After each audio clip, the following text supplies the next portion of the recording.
Episode 75, Behind the Scenes of Stranger Things.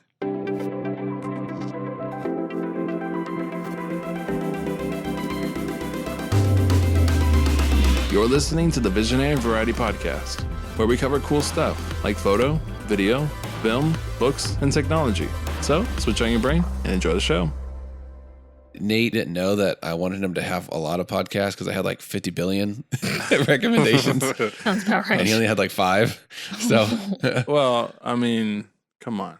Last week's episode was kind of special because I was out of town and had to record. So we were kind of on a crunch. And he's like, all right, you got to hurry.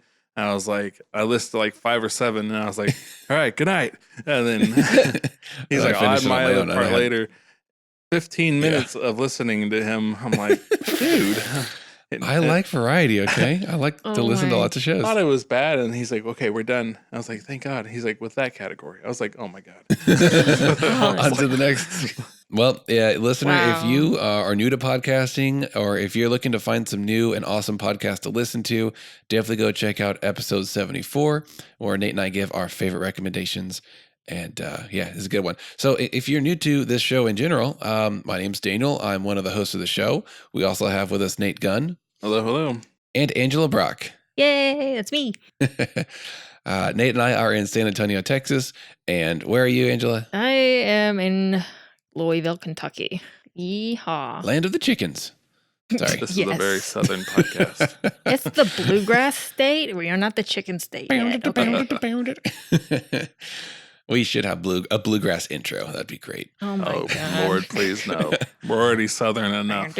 Bluegrass trance intro. Oh, heck no. Yeah. I don't even want to know what that sounds like. Just like... If a bunch of hillbillies took acid, that's what it would sound like. Anyway, this is a rough intro. Yeah, it's something special. And we're done.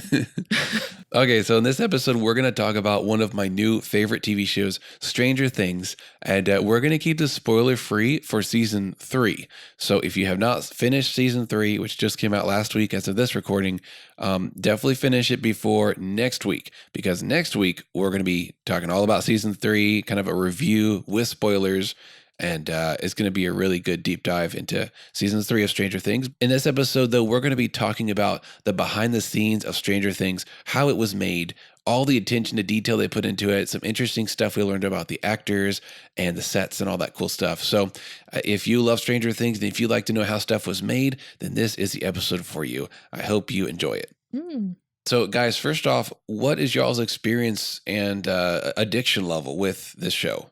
Scary. It's scary. Makes me not want to do any form of drugs. That's a good thing. Oh my goodness. Well, Don't do good. drugs, kids. Positive impact on you then. I would say it's one of my favorite shows just because the level of quality that it's had throughout all 3 seasons so far is up there. It's pretty consistent. Yeah. So I very much appreciate that. And I've also grown up with a lot of 80s movies like Ghostbusters, Back to the Future, Indiana Jones, all that stuff. So I have a fondness for that era of movies, and I appreciate all the homages that the series has for that time period. So many. I know it's chock full of them. Like before I started doing research for the behind the scenes stuff for this episode, I didn't realize it was basically like reference after reference after reference. Like, it really is. Lord. It's kind of in your face. Yeah, it's a lot. If you know what you're looking for. Mm-hmm. There's more references to the 80s than there are references in Star Wars movies to other Star Wars movies. Oh my gosh. Yeah. Wow. That seems about right. But yeah, I mean, I binge watched the 3rd season probably in about 4 or so days. I don't like to I don't like to do things in one day because I just feel like I don't remember as many details. Yeah, it's too much information. 2 episodes a day is good. Yeah. Well, yeah. My first experience with it was watching the very first episode of Season 2. So no, that's I not was right. like, what is happening? This kid is totally messed up. He's having visions of scary things. And they're just randomly in an arcade, and all of a sudden things flicker and go off, and he steps outside. I'm like, yeah. Oh my gosh. Okay, Nate, your ultimate homework project for this next week is to watch Season 1, Season 2, and Season 3. Yeah, okay, I'll see how well that Lord. goes. That's 4 episodes a day. Oh my Oh, God, man. no. So Nate, your experience with Stranger Things is a little jumbled up, right? There's some missing gaps. I have the concept. I know what's happening. I just haven't sat down and watched every single episode. So I don't know like every single word that was said, but I know the storyline. That's good. Well, it's a juicy one, so prepare yourself. Ew. Very juicy. I remember when Stranger Things first came on Netflix, I Mhm. don't think I had seen any of the trailers for it. So I don't know how. I was just living under a rock, I guess. And this thing came up with some kids and we watched the trailer. It was like, huh, looks kind of different. It's something in the 80s. It's kind of cool. Like, Mhm. the Super 8 film that came out a while back. And yeah, I was hooked. I mean, I love all the different elements that make this show what it is. Mhm. I like the 80s. I'm not really obsessed with the 80s, but I enjoy it for what it is. Mhm. It was a rough time for fashion and music, but at the same time, that's Hey. what makes it so great, right? Music rough? You kidding me? Good stuff. Okay, I take it back. There's some great music in the 80s. That's right. I don't know. We're offended. I take it back. I take it back. So I like the 80s. I like sci-fi, obviously. I like vintage sci-fi when they're like, constrained by earlier technologies, say in the 60s, 70s, 80s. That puts a lot of limitations to what sci-fi can do. And so I feel like the stories have to be more creative and have to go different places than what sci-fi can do today. In today's world, we know about quantum physics. We know about all these different things that they didn't really implement in sci-fi in the 80s. So Thanks, man. it's just like a different toolbox of story items that they have to use, Yeah.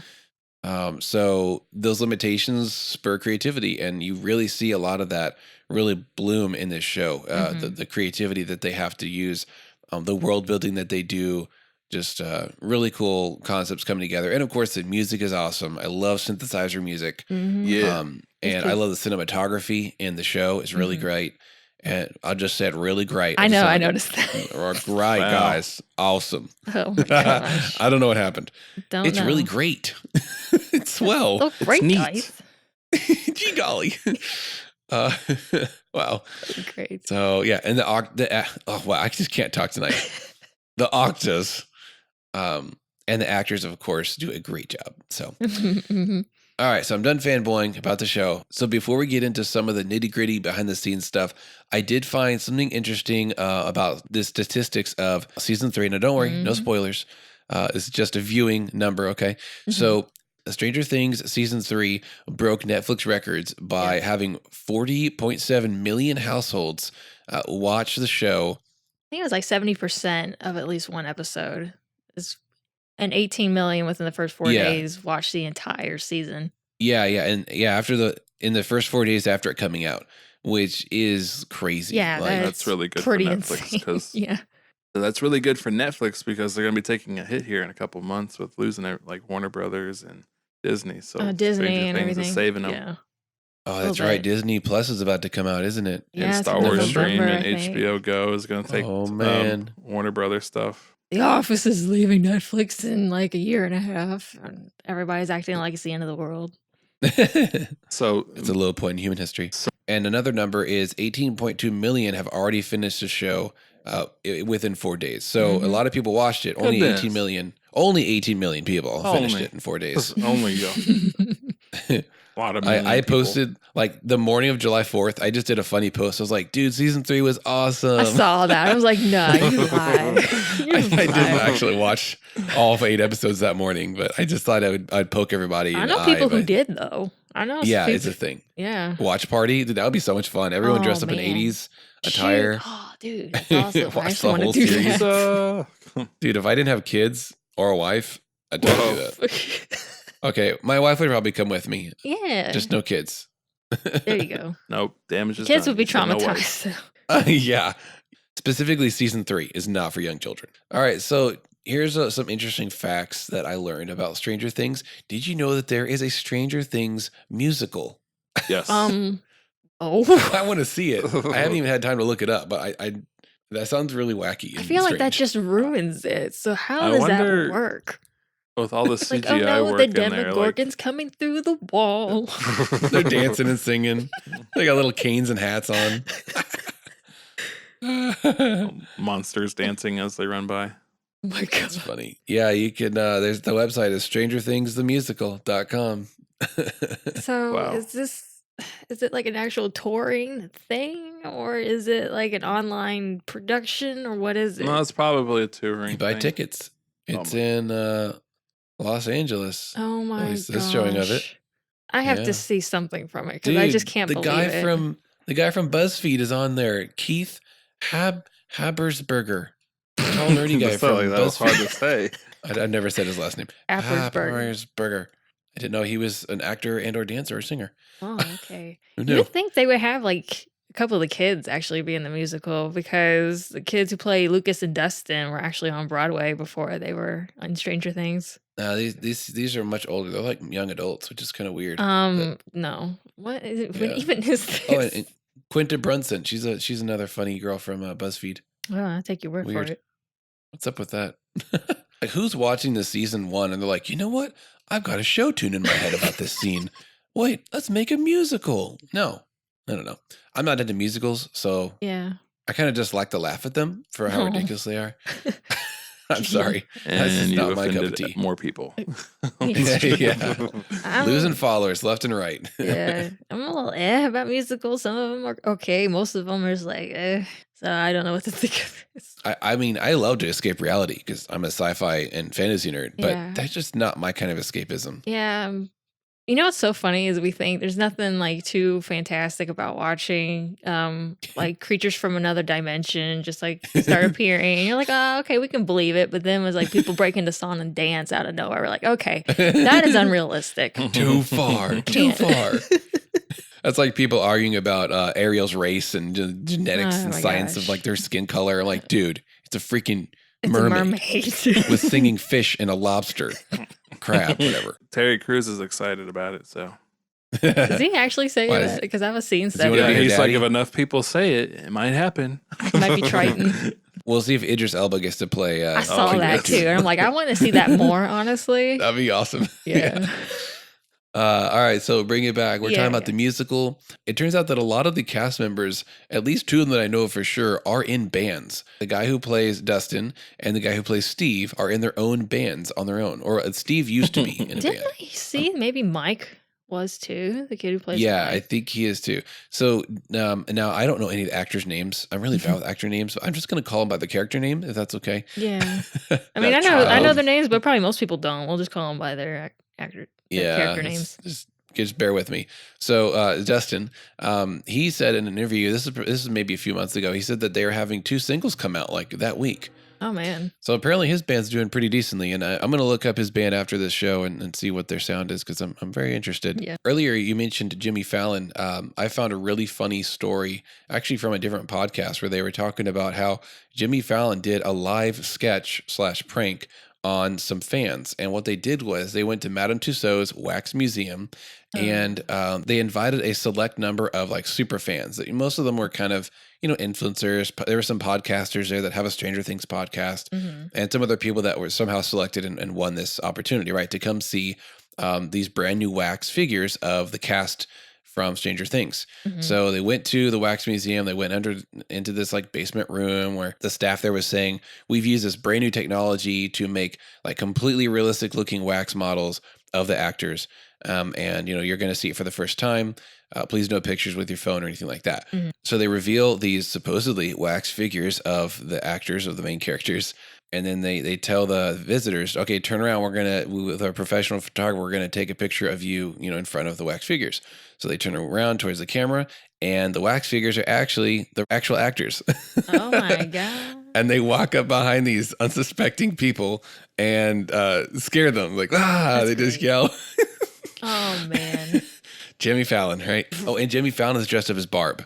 Is that necessary? No, but it's so him, right? I guess. So I'm guessing that is going to make its way to the show. It's probably on YouTube somewhere, but I definitely want to see it. Yeah. Pretty funny. Can you imagine just getting scared to death by the actual children right behind you? Something else that I learned while researching the show was that there are actually 2 novels out, audiobooks as well, Are you about serious? yeah, I think one is likely a prequel because I think it is about Elle's mom. Oh. I checked it out from the library on my app, and I'm waiting for it to be like available because someone else has it. So yeah, in a few weeks, I will be listening to a Stranger Things audiobook, which it really excites me. So are the creators of the show behind the novels at all, or is it written by somebody else? I'm not sure. Usually when franchises branch out into the book world, they hire various authors, to do each book, like Star Wars and things Right. like that. So I'm assuming that's what happened. I don't really know for sure. Yeah, I mean, I would think that. I just wonder if they had like an outline for a plot and they just kind of gave it to Yeah, somebody. I can see that. I would Like I hope. could at least they would be consulting with the Duffer brothers and Yeah. like saying, okay, I want this to happen. Does this line up with y'all's vision? Does it make sense? And is it consistent with, all the storyline stuff? So Right. they definitely have to do at least that, but they may have even written a general idea and given it to him. Like I know with some of the Star Wars books, what happens is there's like plot points and big ideas that they want to happen in the book, and they give that to an author and they say, okay, you have to have these things in here, or these things have to happen somehow, fill in the blanks and make it all work. Yeah. Yeah. So that's kind of cool. So if the book about Elle's mom is like one of the prequel books, what's the other book about? Do you know? It's called Stranger Things Darkness on the Edge of Town. And that's about Jim Hopper, kind of, I guess, from the description, he's sharing with 11 his past. Apparently, he was a police detective in New York City. So he's dealing with his past and talking about his life. I don't know. Gotcha. Doesn't sound as interesting, but could be cool. Yeah, that's neat. So something I kind of want to get into is a discussion of the visual effects and CGI work that they did in the series. So, from what I understand, with season 1, they wanted to rely almost entirely 100% on practical effects since Nice. back in the 80s, that's how they did, most of their effects. Yeah. Computers could not do very good CGI work, obviously. So, they were able to do that for the most part. Even like the Demogorgon was a guy in the suit a good amount of the time, which I didn't know. Wow. I thought he was all CGI, honestly. And Cool. they had like green screen. Well, not a green screen, but they had him like in a green jumpsuit underneath in case like at any of the joints they could just put that in CGI, stuff like Cool. that. But then, Yeah.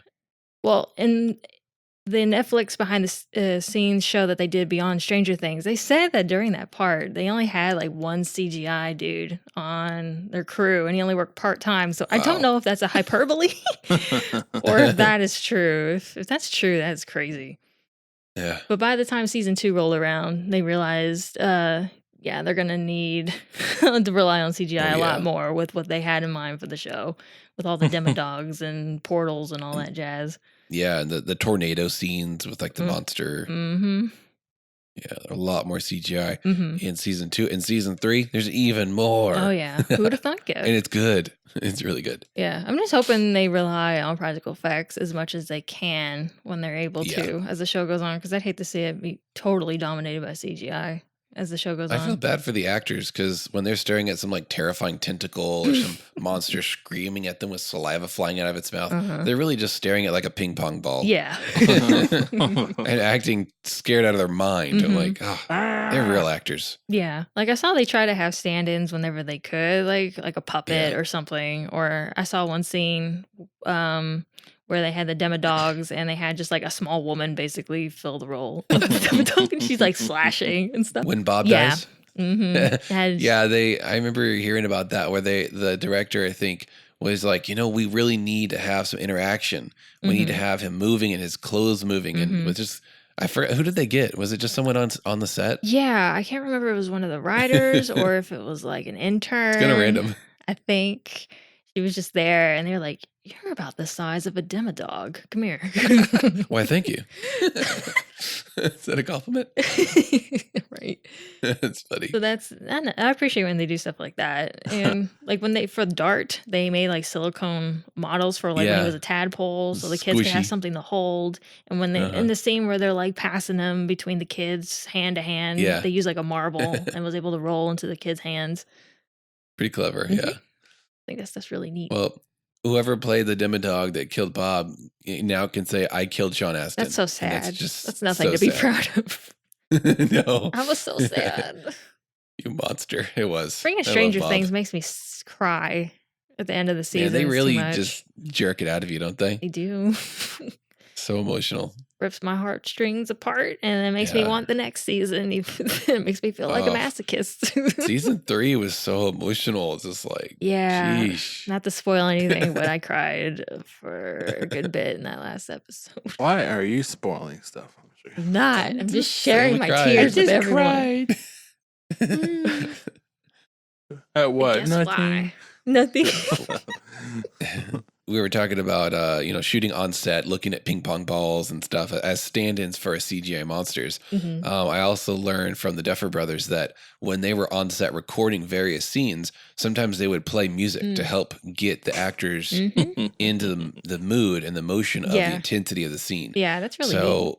And they wouldn't always play the actual soundtrack, which would be in the show. Right. Sometimes they said they would play Jurassic Park themes or like Close Encounters of the intense Third- 80s, John Williams music, something that was that fit the mood, but was not related to the movie. Right. I thought that was kind of cool. Interesting. I But- don't think I've ever heard anybody use that sort of technique before. I'm sure it's been Yeah, done. I I just like haven't it. seen any behind the scenes stuff where they mention it. Well, the reason why it's not often done in movies is because when you do that, you can't use any of the recording of any Right. people. Yeah, you from have that to make scene. sure They have that to- nobody's talking, and you can Yeah. Foley in the sound effects, I guess, or something. The action scene when they're running, it's like They have to fake it later. Yeah. Well, they have to overdub. So that means if Yeah. anyone said any line Yeah. while there was, Jurassic Park playing, they had to cut it out and Right. redub it later. Hmm. Breathing, screeching, running, jumping, like all those sounds have to be faked later. Yeah. so they use the red camera to film all their scenes, and which Nice.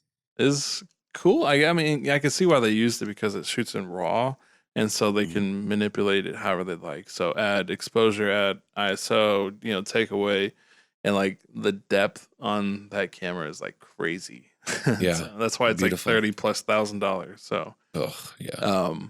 but that allows them to kind of use like a film grade over it, back like a kind of a vintage feel. Even though they're probably shooting in 4K, 6K, Mhm. 8K, they're still throwing that grain over it to kind of That's give like that crazy. authentic. But they're still making it look old, and I'm just like, that's wow. But Yeah. I prefer it over crisp and clear everything, just because Yeah. it seems so the fake. digital age of digital cameras have made things so crisp and perfect. They just It look more kind of fake. contrasts with the film recordings because of that. Hmm. CGI is almost on a higher level than digital. So if film is at the bottom as far as clarity and sharpness and pixel perfection, that's at the bottom. Then up one step is, digital, of course. And then up another step is CGI because CGI is simulated. It's Mhm. too perfect. So good CGI, a good CGI artist, and this is something I'm learning and really trying to work on. Yeah. A good CGI artist introduces imperfections into their renders.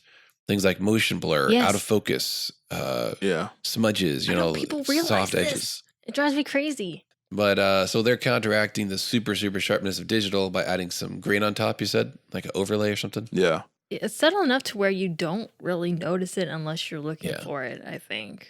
Yeah, if you saw it before and after, it'd probably be noticeable. Yeah. At least in the first season for the upside down effects, because they didn't really do any crazy things with the sky. It was more so just like a difference in color temperature and a lot of floaty things in the air. But I think all they did was just change the color, the color temperature on the camera, and they were like, "Hey, this actually Yeah. looks good."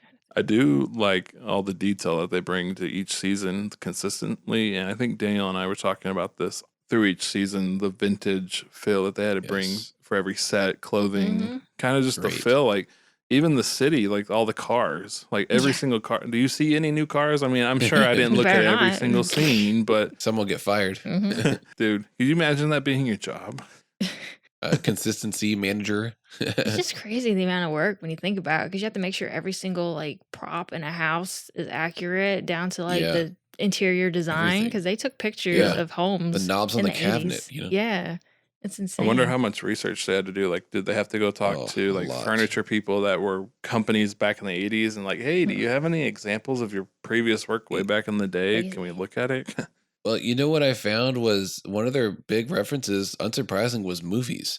So they got a bunch Yeah. of, early 80s movies and they just took notes on the visuals of the interiors of homes and things like that and rooms and stuff. But they did a lot of homework in different places, I'm sure, to figure out what was normal then. Mm-hmm. I wonder how much stuff they actually bought And then did they replicate it by like 3D printers and just paint it to look the same? I think they bought everything. That's just crazy. From what I've learned from interviews with production designer Chris Tugilo, they are very, very detail oriented, and they bought a crap ton of props and just random junk. Like they would go to like estate sales where a house was whatever being sold off to general public, or that the property was. And so they would just go and buy like boxes of just random stuff from old households from the 80s and 70s. That's crazy. Could you imagine eBay that being too. your job, going to find houses that were like foreclosed back in the 80s, That'd late be kind of 80s? fun. I love location scouting for photography, and this is like a dream job. Like, okay, go find an old, power plant. Go find an old high school. Like that would be kind of cool. Yeah. Oh man. So go ahead. I just find it crazy. Like when I first heard about Stranger Things, I think it was you, Daniel, that told me that every light bulb in that school they replaced to look vintage. And I was just like, wow, they paid. And at that time, I hadn't seen any of it. I just seen the trailers, and I was like, wow. Yeah, they went to painstaking lengths to make everything authentic, even down to the light that was cast in the high school scenes. So they like you said, they changed all the light bulbs to whatever was used in the 80s. I don't know how they found those or if it was just replicas, but yeah, they changed the lighting out from modern lighting to more vintage, and stuff like TV screens. They had to find old TVs and make sure they worked and rig up converters and stuff. Really, really in-depth stuff. I love that. Also, I forgot to mention this earlier. They used people's photos of just like home photos as references for the 80s. Cool.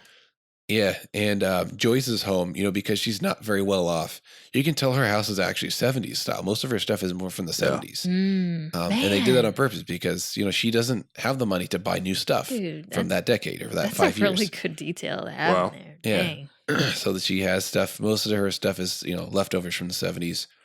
And this is what she's got because she's a single mom. Mm-hmm. Yeah. I wonder how, could you imagine whoa, that was weird. Could you imagine that being your job? Like if somebody came to you, one of you two, and just said, hey, here's an old TV from the 80s. It doesn't work, but we need it to work in a week. Here you go. I'd be up for that. I mean, assuming I was an electrician. Yeah, I would break it. So that's not wise of them to ask me. Fired. And what I've been seeing more and more recently, you said authentic film is still something you take pictures with. So I wonder if they had like just random people be like, hey, I need you to go take a picture of that. And so we can use that like as family photos or stuff we can hang on the wall. Just like random stuff. Nothing really mapped out. Just doesn't really make sense. Like kind of like family photos. Yeah, they in the kids' bedrooms. I really like the kids' bedrooms because there's so much personal touches of the toys and the things that they're into. Like in Elle's room, there's I don't know if you even see it in the show, but on the left wall when you walk into the room on the left wall, which is where she would sit and look, at the desk. There's like drawings that says Mike, like with hearts and stuff, because she likes Mike, and it's really cute, like real things that would have been in 11, 12-year-old room. You may not even see them or appreciate them, but they are there because that production designer was on point. Yeah, for sure. I wonder what their job will be after Stranger Things comes to an end. Well, like I said, I don't know how to say his last name, Chris Tugilo. He's done other shows where this is kind of his job, is they give him a look and a style and a character, and they say, okay, I need you to build an apartment, like a high-end, loft apartment downtown New York for this character, and they assemble all the stuff for the room. So it's kind of like interior design, but for cinematography. I was about to say, it's like the craziest interior design job to have. Good grief. Yeah, that'd be fun. A lot of challenge and variety. Yeah, for sure. And when you get to do 80s, it's even more fun. Yeah, you'd have to have such an extensive knowledge on how each decade was different in the style. You would. Oh man, I could barely keep up. My mom is a really very talented seamstress, and so she would make all of the Renaissance costumes from when we went to Ren Fair, and she'd make all the Bible costumes for my church's Bible productions. But she would research like what cloth was used for middle class women in the 1570s. That's insane. Wow. Because they didn't have bright red or they didn't have bright purple because that was maybe just royalty or it cost too much to do this. Right. And technology and fashion changed every decade. Yeah. As the same today. So my mom was like super detail oriented, and I have adopted that into my vision for when I do creative photo shoots and stuff like Right. that, because I want it to be as authentic and believable as possible. I don't ever want like an expert that's way above my pay grade and knowledge to come and say, you know what, this actually doesn't look right, or they didn't ever have this at this time. Mm-hmm. Like I want the experts to be impressed. It's how Yeah. authentic I want it to be, and Right. that's what this show is all about. It's just that it's an immersion into the 80s, Mm-hmm. In the second season, Elle just shows a complete fit, and it basically knocks furniture over, and freaks was the heck awesome. out of Hopper. And in doing so, she also blows out like the windows in his home, Yes. and that's real. That's not CGI. They rigged the windows to Dang. blow, and they figured, David Harbour's safe. He's not facing the windows. He'll be fine. I know, but you can see. I'm pretty sure you can see like the glass like hit his shoulders and everything. Ooh. So there was a little bit of a risk there of him getting hurt. Wow. So they use real glass in that. Mm-hmm. Well, prop glass, I'm sure, but still, it can get embedded in your dangerous. skin sometimes. That's cool. But yeah, I never would have guessed. I never thought. I just like, CGI, probably. I just like it when they do stuff like that. They can implement some practical effects here and there whenever they're able to rig it up well. Yeah. Like whenever they bash people's heads in with a fire extinguisher that's foam, and they just switch back and forth between different angles. Like, that's one realistic foam fire extinguisher. Good grief, I would have never known. Okay, so to close up this episode, let's talk about some popular, or maybe not so popular, fan theories that are floating around the interwebs about this show. Oh my. So the first one that I found, which is probably the most popular, says that the Upside Down is actually the future of Hawkins or of Earth. God. Yeah, it's a time travel element. So when they go into the Upside Down and everything is like toxic and poisonous and dead and there's vines everywhere, that's actually the future state of our world. That's depressing. And what Will did was when he went into the Upside Down in season 2 and saw the big, tornado monster, or the Hydra, whatever they call him, that he actually got impregnated or whatever. Whoa. Possessed by it. Yeah. And then he comes back to our world in the 80s. He actually brought it back from the future into present day, making a time loop. Oh boy. So, yeah. That's a little complicated. It's a bit much. I mean, that's an interesting theory, and I wouldn't say it'd be wrong. Mm-hmm. But I remember, like, in the behind the scenes show that they did, they said that for all season 1, before they actually pinned down what they're going to call that alternate dimension, they called it the Nether. Yeah, that's the official name of it. Yeah, so I think they kind of intended to be sort of like an underworldly version of our world. I'm assuming. But on set, the actors just kept calling it the Upside Down, and it stuck, right? So I think they changed the script because of that. Yeah, either that or just when they had the explanation by their science teacher, when like it's like an upside down thing with the paper plate. Maybe that whole scene just made the term stick. Can we just give that science teacher some serious love? Isn't he the greatest? He goes above and beyond. It's insane. I love him. He will cancel his dates to come out to help those children. That's so awesome. He has a spot in season 3, but I wish he had more. Yeah, he wasn't really present in season 3 now that you mention it. He's funny. Yeah, I like him. Okay, the next fan theory is that the Demigorgon is actually a descendant of early pre-humans that somehow went into the Upside Down. So let's rewind time where, I don't know, 50,000, 100,000 years into human past on Earth. Somehow those early humans, whether they're Cro-Magnons or whatever they're called, they somehow went into the Upside Down. They're stuck there. They learn to survive and thrive, but through different evolution and different toxic, environment and biologies there, they actually evolve into what we know as the Demigorgon. That's a little freaky. Yeah. So in this theory, the Demigorgon was human at one point, or pre-human a long, long time ago, and has become what it is now. That's interesting. That's creepy. But I'm wondering, like, why is the evolutionary or not metamorphosis, I guess, stages for the Demigorgon start as like a tadpole kind of creature? Oh, good point. Yep, good point. That's not very human. There you go. The Demigorgon stage, the one that's like, bipedal with arms and whatnot, its anatomy is very humanoid. I mean, it has human muscles. But you're right. It has a totally different life cycle thing going on. It's closer to like a frog at first. It is, It yeah. somehow becomes like more keep one human-like. as a pet. Yeah, the frog version of it. That's the baby. Like, infant. I found a new species. So funny. Ugh. And then it pops out some nasty legs, and then it basically eventually turns into like an evil demon cat that eats other cats. It ate the cat, and it made me so sad. That's the worst death in the whole series. Terrible. So It was. not over it. Poor kitty. Not the cat. All right, the next fan theory is that Terry Ives, which is, remember, Elle's mother, that she has actual powers of her own from the MK Ultra experiments done on her. So, one little bit of evidence for this that I've seen is that in, I think, season 1, where Elle goes to visit Terry Ives, she's sitting in her rocking chair, and Terry Ives is, zoning out, right? Her brain is fried from all the LSD and stuff they gave her. Yeah. But she bleeds out of her nose, just like Elle does. Oh. And I'm like, okay, that's a connection. I don't know what her power is or would be, but same thing. There was stuff done to her. Yeah, I wonder what would it be, because I don't know. not able to. Maybe the test subjects that the drugs were done by didn't get the powers, but because Terry Ives was pregnant when I think she was tested on, that's what influenced, the whatever the L in her womb. That's what I always gave thought. her the powers. Okay, and the last one is regarding the other test subject children.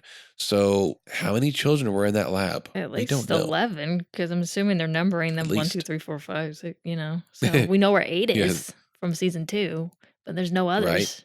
Yeah, we never see anything of the other children, or do we? Because, dun dun dun, there's actually newspaper clippings that refer to 2 other children that were likely abducted as young kids and brought into the testing subject thing. I heard some theory that even Hopper's daughter might have been one of them, but I don't know if that lines up completely. Yeah, that was one. Basically, the theory goes that Hopper's daughter was fakely died of cancer, and that really the government faked it and, did that to fake her death so that they could bring her abductor into the program. But the thing is that, like, she died, like, on the operating table where they were trying to save her, and Hopper's there and sees her die, so... Yeah. I don't know.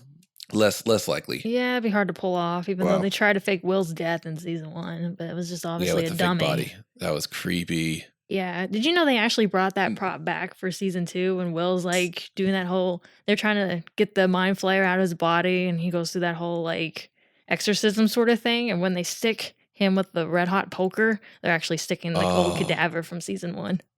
Awesome. The stuffing they pulled out of his stomach. I was like, ew. They used that fake body double to scare the actual actor's mom. Oh my god! Yeah. They put it in a closet and they told the mother of the actor to go open the closet and just freaked her out. Terrible. But then I heard she took pictures of it and sent it to like family and friends. They're like, look at this. Wow. Yeah, she was a good sport about it. Yeah. But somewhere out there is a company that specializes in making photorealistic body doubles. I want one. That's creepy. You want one, Nate? Oh no. A body double would be awesome. I always thought that'd be cool. Like you could always make costumes for yourself. Oh my gosh, this is getting really creepy. No. Like when you have to make costumes, you always have to kind of guess at measurements, but you would actually have a legit measurement. You have a very creepy mannequin. Yeah, I didn't say it was like you should bring the whole family over to look at it, but I think you were though. Like, look. Oh boy, that was interesting. So there's a few scenes in I think season 1 where Elle is sifting through a bunch of newspaper clippings that I believe Papa had. I don't remember where they came from. It's been a while. But in these newspaper clippings, there's a young girl and a young boy that the clipping says that this kid was abducted, disappeared, and the parents died. Strange, mysterious death the next day. And it's pretty much saying that these children were brought into the program. Yeah. That's interesting. Pretty sad. I really want to know when we get to see more of those children if we do.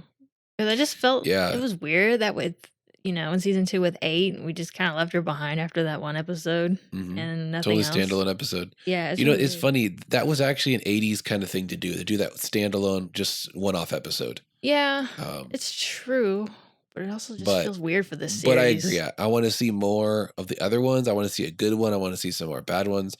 I totally called it too. Like when season 2 came up, I was thinking, you know what? hold on, there was other kids in that building. Where are they now? Mm-hmm. And then when the 8 episode happened, I was like, yes, I called it. Mm-hmm. It happened. Yeah. I mean, there could be, maybe just a book or two about that. Like, that would be great. Yeah. Or if not in future season, then maybe they'll do more book spinoffs or something like that. Yeah.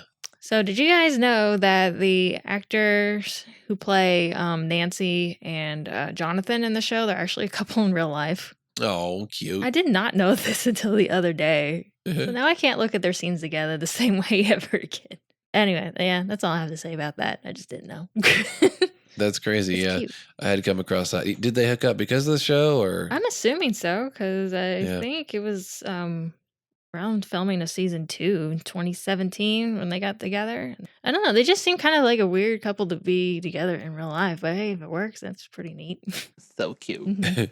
Well, that sums up this episode. Hope you guys enjoyed a little peek behind the curtain into some interesting facts and stuff about the show and why we all love it so much. Mm. Like I said, get ready for next week's episode where we're going to be reviewing specifically season 3 and just talking about the themes, the characters, the goods and bads, and all that stuff about it. Lots and lots of homework. Woo, it's gonna be messy. Go binge it tonight. All right. Well, thanks for listening, and we'll see you next week. If you like this show, be sure to subscribe on your favorite podcast app. You can also find our previous episodes there and listen whenever you want. We love to hear from our listeners, so if you have any comments or suggestions for future episodes, you can reach us at tvvpodcast@gmail.com. Thanks for listening and have a great week. We did it. There's a podcast out there. Ooh, dog. Ain't never heard about them things.